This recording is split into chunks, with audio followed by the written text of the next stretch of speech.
Good morning. I want to bring greetings to everybody on this bountiful and beautiful spring morning.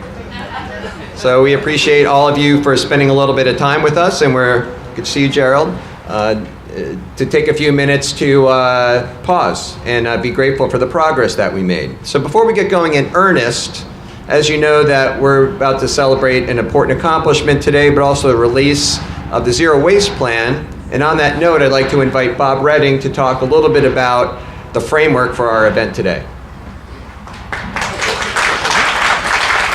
Thank you. Good morning. Welcome to the Materials Recycling Facility, otherwise called the MRF. We are kicking off our Zero Waste Plan today. This is a zero waste event. The food that you guys don't finish, the napkins, the cups, the utensils, they can all be composted, or all compostable material. We have a compost container in the back by the tables. It's labeled organics. Put all that material in there, okay? Anything else that gets recycled, we have a recycle bin on this side. We have a recycle bin on this side for any bottles and cans or anything that you might have. There are trash containers, but the goal of a zero waste event is to not throw anything away. So hopefully everything goes into the compostable container back there. We'll take it to our Western Branch composting facility, and it'll be recycled and turned into great leaf grow product and help the county's recycling rate just get even higher and higher. So if you have any questions, I'm here all day. Just ask me. All right? Thank you. Thank you, Bob. So Bob is with our Resource Recovery Division. The Resource Recovery Division was renamed in the last year from the Waste Management Division. Yay. And that is because there's no such thing as waste. And what we're talking about today is not just about operations, it's not just about staff, although it is, but it's also about mindset.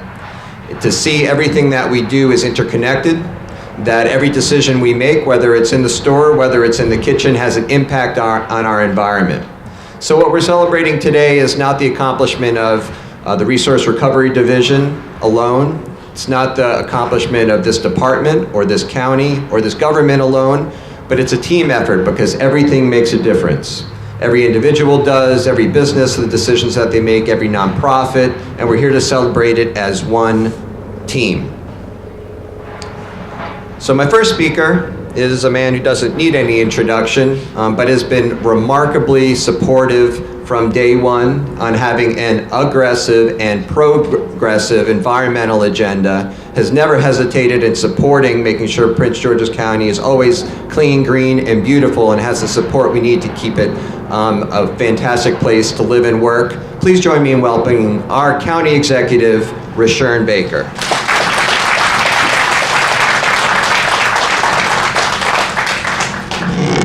Adam, I don't know if he put this mic up here so he can see that I'm shorter than he is. Let me do this before I start thanking everyone in the department. I do want to recognize Mrs. Curry is here, so can we give her a round of applause? It is always good to see you. Many of you know I would not be standing here if it wasn't for her son and her help and her support, and I want to thank her. And I know her daughter Denise works in our environmental department. Denise, good to see you. Please. So I'm going to be short because I know that we have a lot of the experts here, but one of the things I want to say, especially as I wind down my time as county executive, we were very aggressive, as Adam said, about not only where we wanted to go with the green economy, but we also wanted to show that by changing the name in Prince George's County to the Department of the Environment, because we thought by leading with that, it'd show how serious we are about making sure that we're doing everything we can in Prince George's County. And so the charge that Adam and his team had, and Barry Stanton were charged with, is to make Prince George's County #1 in the green environment. And so for the third year in a row to have us, especially around waste and reducing waste, to have us #1, ahead of places that had before in the past beaten us like Montgomery County and other places, to have us as #1 for 3 years in a row shows the progress we've made. But as Adam has said, it's not just been an effort of the Department of the Environment, but it's been a team effort with our nonprofits, with our communities, with our workers who've embraced this to make sure that Prince George's County is leading on that effort. And so from stream cleanup to styrofoam bans to working on making sure that our businesses are recycling, to single pickups. I mean, all of these things going into our effort to really put us in the forefront. And what it's meant for us is not only a better environment, cleaner air, better water quality, but also it's meant jobs opportunities. Our work with our stormwater management has provided a number of small businesses with opportunities to grow. So this is a great day for us in the county. It's part of what we wanted to do when we started. And as I've said to Adam and his team, our job was to leave the county in a better position than when we found it. This is a department that has done this by leaps and bounds. If you ever get a chance, you're going to do a tour here. But what we've done with Adam's office and just showing, the different areas in terms of how we made it environmentally friendly, how we made aggressive commitment to it, those are the things that are going to make the county better. And as I travel around the state, it gives me, great pleasure to brag about, the great work that we're doing here and how we want to see this progress around the state of Maryland. So thank you, and Adam, I look forward to the tour.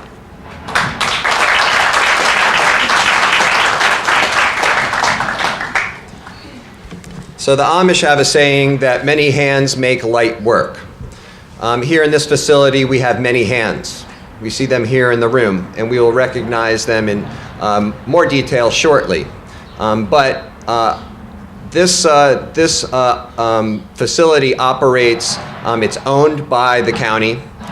We oversee it, and we contract with a CMT, a county-based business, to help provide the staffing. So we're creating jobs here, but also providing the oversight and the vision from the county. I'd like to invite a member of our team to talk about the operation. Desmond Gladden is here every single day, making sure that things are running smoothly, that the folks here have the support that they need, and that we're carrying out the wishes of the county. So Desmond?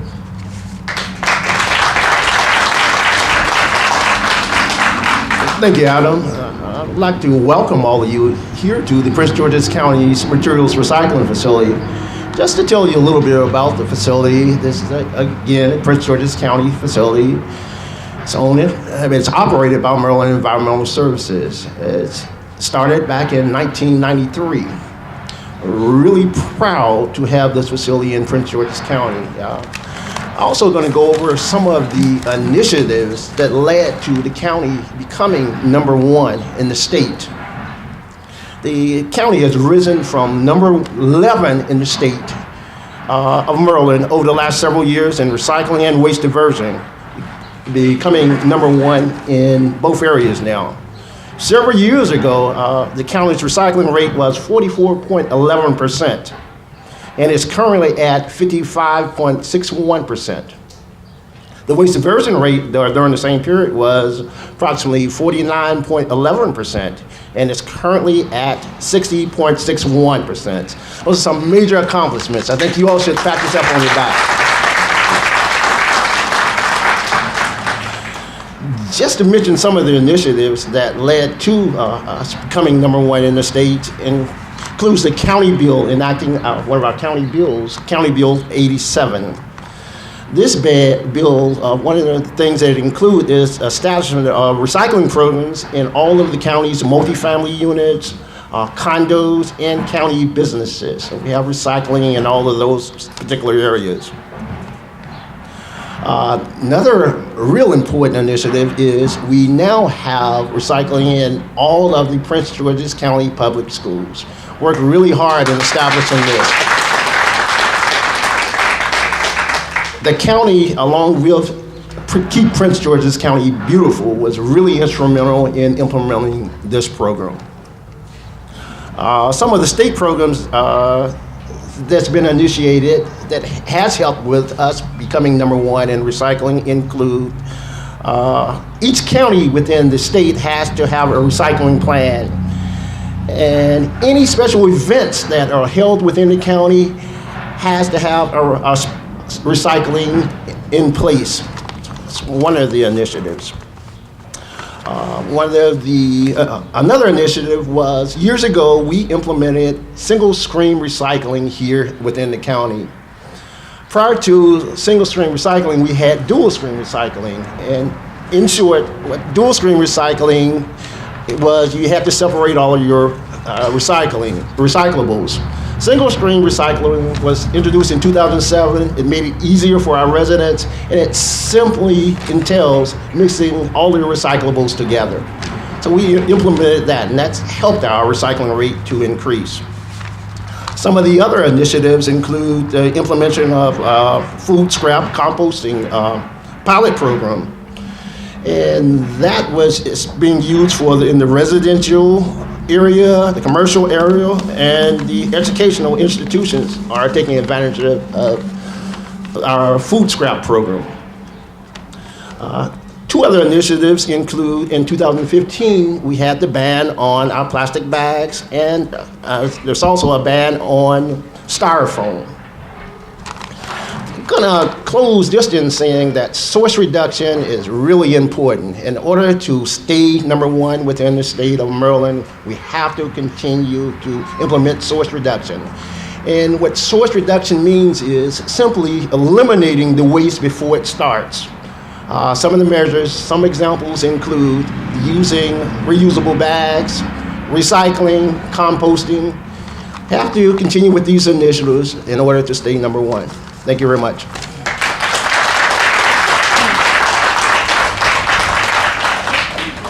Thank you, Desmond. I would like all members of the Resource Recovery team, please stand, or if you're standing, please raise your hand and be recognized for all the work that you've done.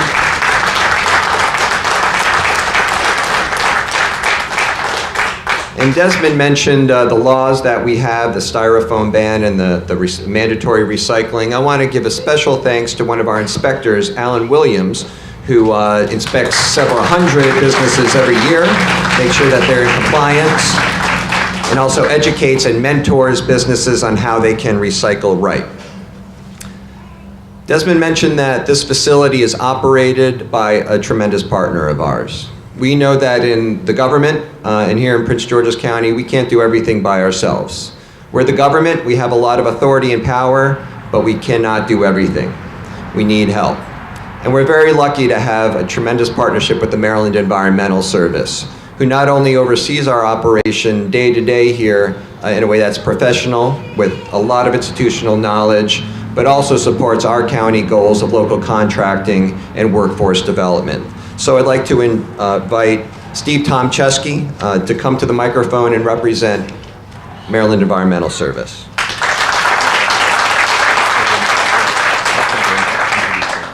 Okay.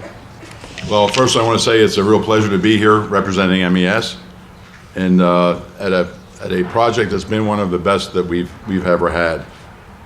We came to Prince George's County at the MRF in 2015. We took over an operation that was in need of a lot of repair and overhaul. We did that, and we've been operating since December 2015 successfully. And I just want to make a note. I'd like to have all the folks from the plants to stand up, all our operators. The key to our success are our people, and these are the reasons right here. So it's a real pleasure to be able to lead these guys, so thank you very much. I can tell you the first time I came to the facility was in 2007 when Prince George's County had just upgraded all the equipment here. It's an amazing transition that we've had from what the facility looked like when we took over to what it looks like right now. Our guys done a tremendous job cleaning up today. I'm sure you'll be impressed with the tour. And once again, it's my pleasure to be here and join in the success with our partner, Prince George's County. I want to also mention that we also operate the Western Branch compost facility. I'm very proud of the fact that we've expanded that doing food waste, and I'm very happy, and I thank Adam Adam gave me the opportunity to announce the expansion down there, which we're in the middle of now. $5.8 million. We'll be composting 30,000 tons a year of food waste in FY19. So it's being built right now. And that represents the largest food waste composting facility in the state. So the leaf row gold that we make from that is just a tremendous product. And the leaf row we're making to our standard composting down there. All very positive things that's showing the commitment from the county that has come to the result where they're number one in the state of Maryland. And we are very happy to be part of that process. So anyway, thank you very much. And I want to introduce our site manager, Sean Ryan. Sean will talk about some of the statistics here. And one statistic that I learned today that I didn't know is that each one of the bales that have the steel and the aluminum contain 40,000 cans roughly. That kind of is a mind-boggling statistic. So when you look at that, you realize there's 40,000 cans. Go ahead, Sean. Thank you, Sean. Good morning. I just wanted to thank everyone for the opportunity to allow this partnership between the Environmental Service and Prince George's County. To give you some brief operational facts and figures for all of the processing that we do here, as Steve had mentioned, we have operated this facility for 3 years. We process 72,000 tons minimum every year. For the employees, we're staffed with 19 Maryland Environmental Service employees and 35 CMT employees. I operate this facility in conjunction with the production manager, Gerald. If Gerald, you would stand up.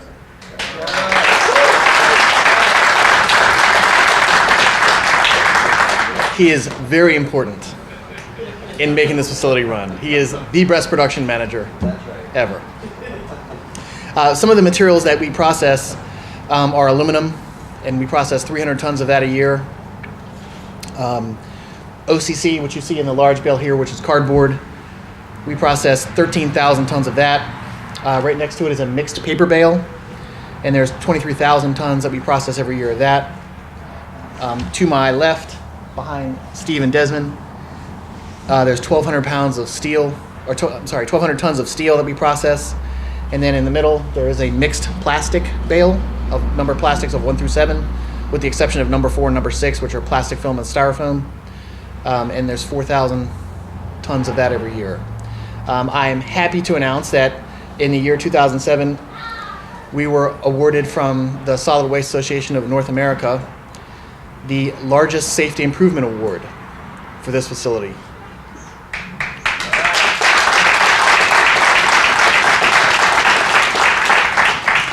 We also won an award of excellence from the CIRMA conference, which is the State Employee Risk Management Administration.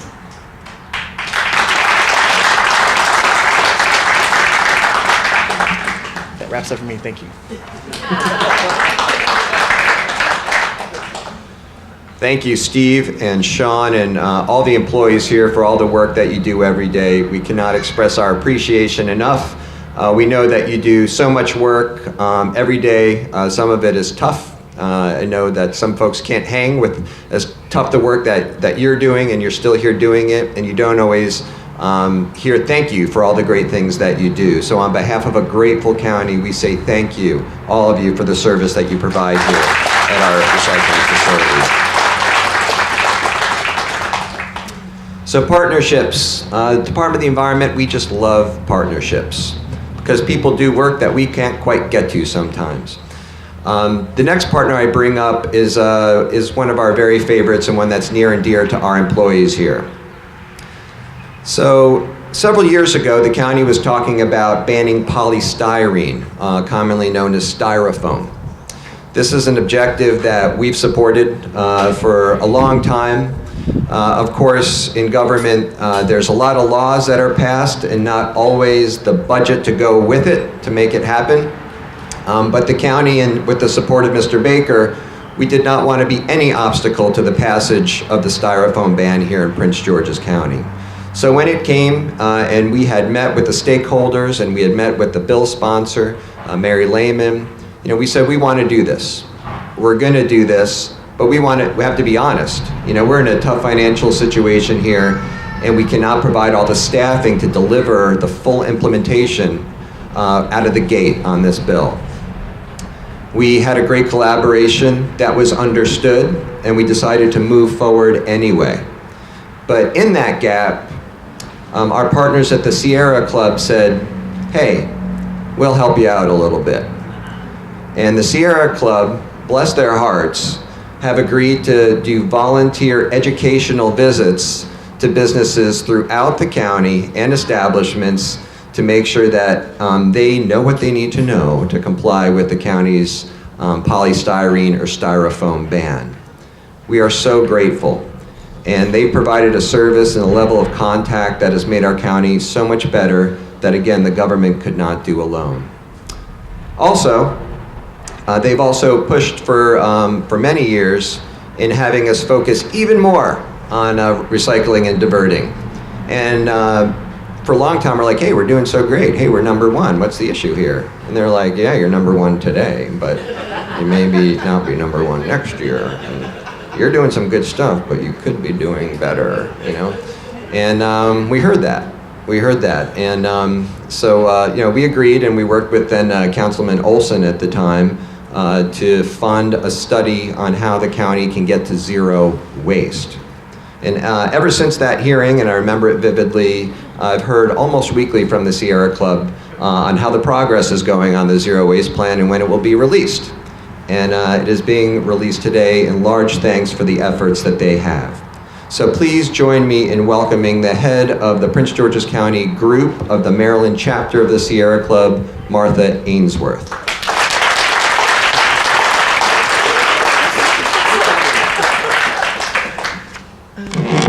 Thank you, Adam, and it's really great to see all the people here and all of you who make this possible here at the plant. I'm Martha Ainsworth, and speaking on behalf of the Prince George's Sierra Club group, we're here to congratulate the Department of the Environment for issuing the Zero Waste Initiative report. Now, this report, you may not have seen yet, it should be on the website. It's a menu of different options and programs that the county can undertake to achieve zero waste. Now, the amount and type of waste that we generate and how we dispose of it has an impact on the environment and all our lives.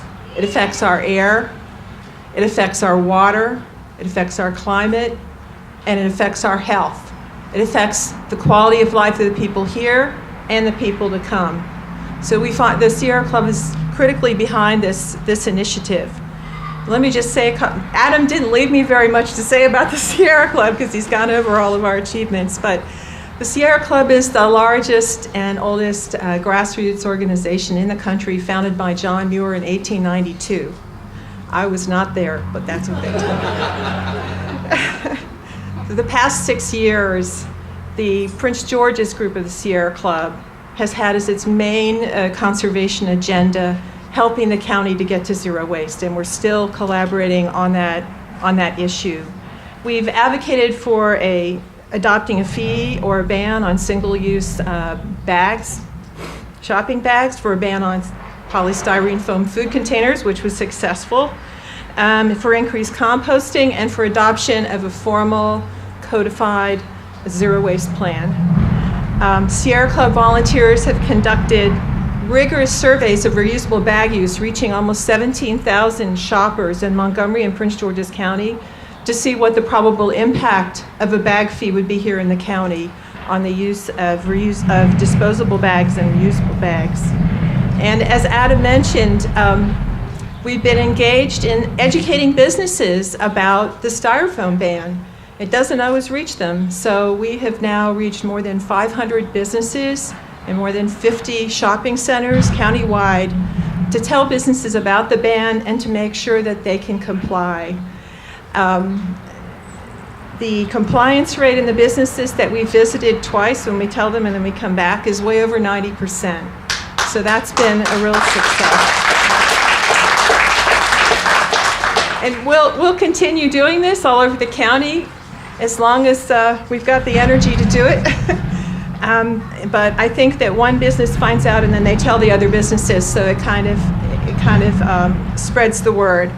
Most recently, we did provide technical comments and participated in the review process for this report.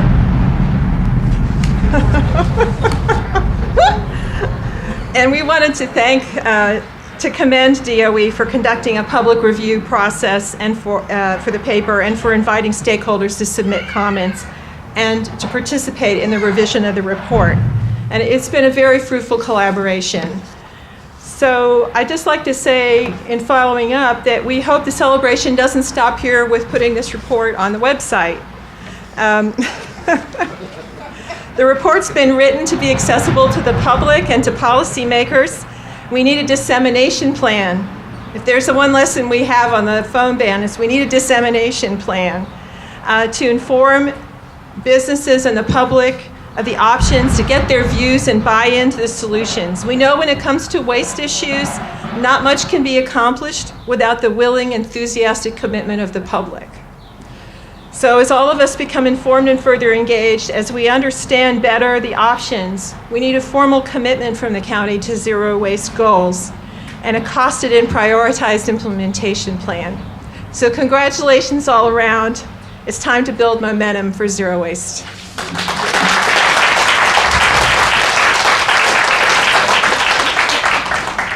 Thank you, Martha. My to-do list just got a little bit longer in the last 3 minutes, but it's appreciated, deeply appreciated. So thank you so much. I also want to recognize Sydney Jacobs, who's been supporting us throughout this process tremendously, and Barbara Webb, I saw you here. Thank you so much for just being a great resource and a great support over the years as we've gotten to this point. Our next speaker represents the Solid Waste Advisory Commission. And the Solid Waste Advisory Commission is a county chartered organization that advises the county on anything to do with waste. So it could be policy, it could be our facilities. This gentleman is also with Clean Water Action, and I don't remember his title exactly, but it's very important. So please join me in welcoming Brent Boland.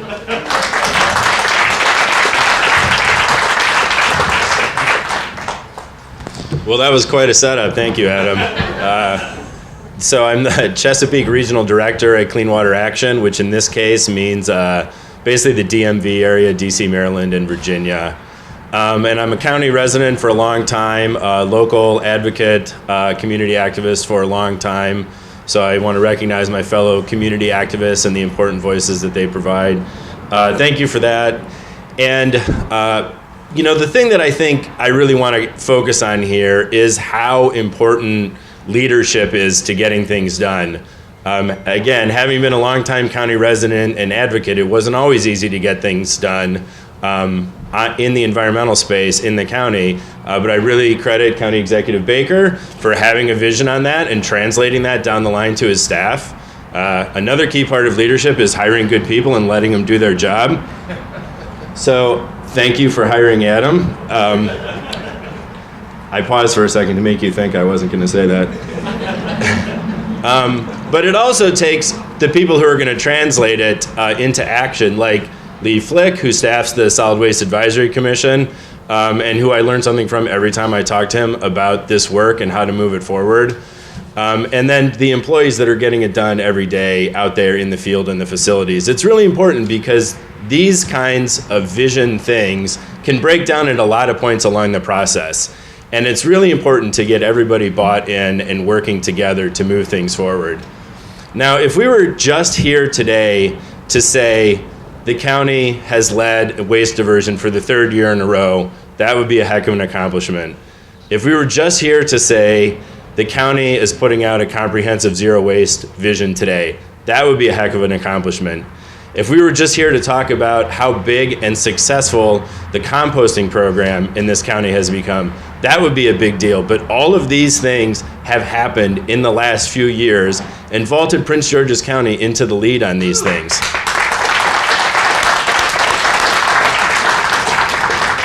And by the way, since water quality is part of my day job, in addition to waste and litter issues, they've also got the best stormwater management program in the Chesapeake Bay region.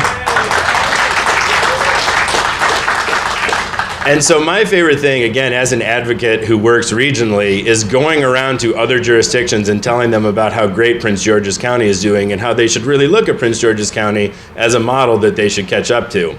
And believe me, that is a lot of fun in DC and Montgomery County and Virginia and all sorts of places. So I'm just really thankful to be here in this place in this time with these people doing good work to move things forward. So thank you.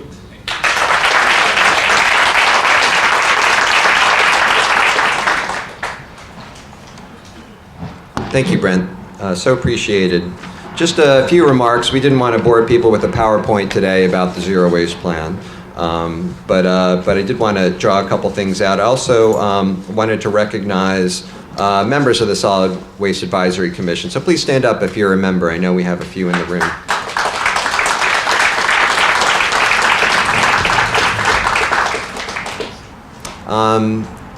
I also want to give a special recognition to Nancy Meyer. So Nancy Meyer has been key to our zero waste accomplishments because she runs Community Forklift.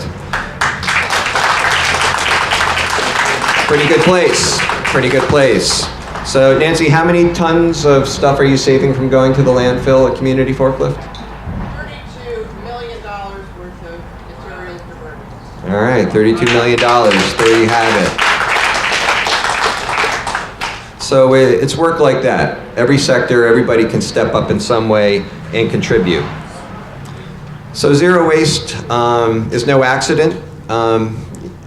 It takes a lot of hands. I want to also recognize Lee Flick, who is working in our office and stewarded the plan to this point, along with the Solid Waste Commission. A couple other people who aren't here, but I want to give special thanks to Stacy Demers, who helped write it, and Robin Lewis, who helped review it with concerns of environmental justice. So we're very grateful for that.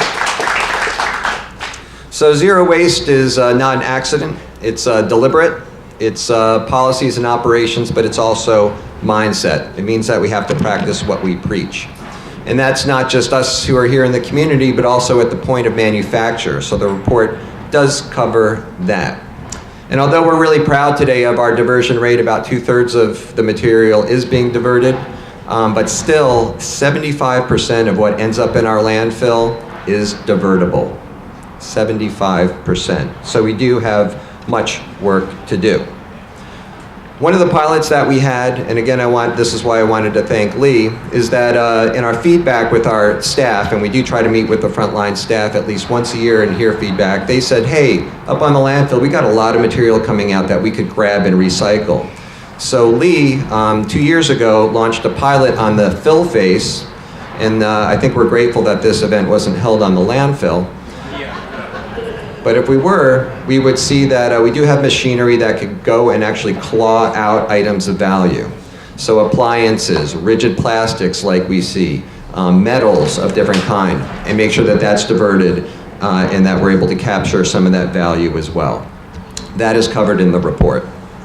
Also, we have to keep the workforce in mind at all times. One of the great things about recycling is that it constantly creates value. We're constantly doing stuff. The material that's here today won't be here in a few days, but there's more material coming in and it's constantly churning through. That's a lot of hands doing work. That's a lot of Nancy Myers employing people. That's a lot of folks creating value, jobs, and opportunity. So the workforce piece will be expanded as well. And of course, policies have to be supportive. We've had the benefit of very progressive legislators to help give us the support legislatively that we need to do it. But this report is just policy guidance, and that's all the detail I'm going to give on it for now, but it is available online. But also with the support of Barry Stanton, who's my supervisor, Deputy Chief Administrative Officer, we have also launched a resource recovery master plan. So the master plan actually builds on the recommendations that are in the zero waste plan. The master plan actually takes a look at our infrastructure to see how it can be improved and broadened to capture more of that 75% that's going into the landfill. So that study will be completed, Martha, before July 1st, and it will be released. It will have specific guidance on how our facilities can be expanded, improved, how new ones can be put put in place throughout the county so we capture more of that material of value. It will also provide some policy guidance and some steps forward, and it will be very, very concrete. So stay tuned. Before we wrap up, I just want to recognize a few other people. We spent some moments expressing our gratitude to the Sierra Club. There's other volunteers in this room, so please raise your hand if you're a volunteer in our community. Bob and others, we appreciate you. I want to give a special shout out to Antoine Lanier, who's in the back with his son. Antoine emails me at least once a week. Is that right, Antoine? Fact checking, that is correct. At least once a week on something we should think about so we can improve our recycling in the county. So we appreciate that. He shares a lot of material that ends up on our social media feed. So we're very, very grateful for that feedback. Also want to welcome our colleagues from the County Council. So if you're from the County Council, please raise your hand or stand up. Alex is here, and I saw Sasha earlier. We're so grateful. And I also want to recognize, we talked about accomplishments, and Brent, I'm so grateful for the shout out. But we do support collaboration outside, but inside we have collaboration as well. One of our divisions is the Animal Services Division, led by Chief Rodney Taylor. Chief Taylor, thank you for everything you're doing. And on the accomplishments, under the leadership of Chief Taylor, when the Baker administration got here 7 years ago, the animal adoption rate was in the 50s, and now it's in the 80s. 80s. So very, very grateful for that. All right, so moving ahead, a lot more work to do, but it's great to take pause and recognize the work that we've done together as a community and as a team here in Prince George's County. On your way out, remember to bug everybody around you to practice what we preach. We have some gimmies for you. We have this little guide called Be Seen Being Green, designed by the talented Keenan Langston. Keenan, be embarrassed publicly. Thank you. So this is a guide of things that we can do every day to be more sustainable. This was developed by the Communications and Community Engagement team. Would also please stand up. Team, fantastic, led by Linda Lowe, who empower our community with the information that we need. We also generated zero waste gimmies. So on your way out, please remember to take your shopping tote bag. If you already have one, take one and give it to somebody who needs it, and give them a hard time if they aren't using one already. And even our pens, they are made from recycled content, and they are actually recyclable except for the ink cartridge inside. So please grab one if you'd like. And we're going to be leading a tour through the facility. Tom or Sean, do you want to give us some guidance on where the tour heads out?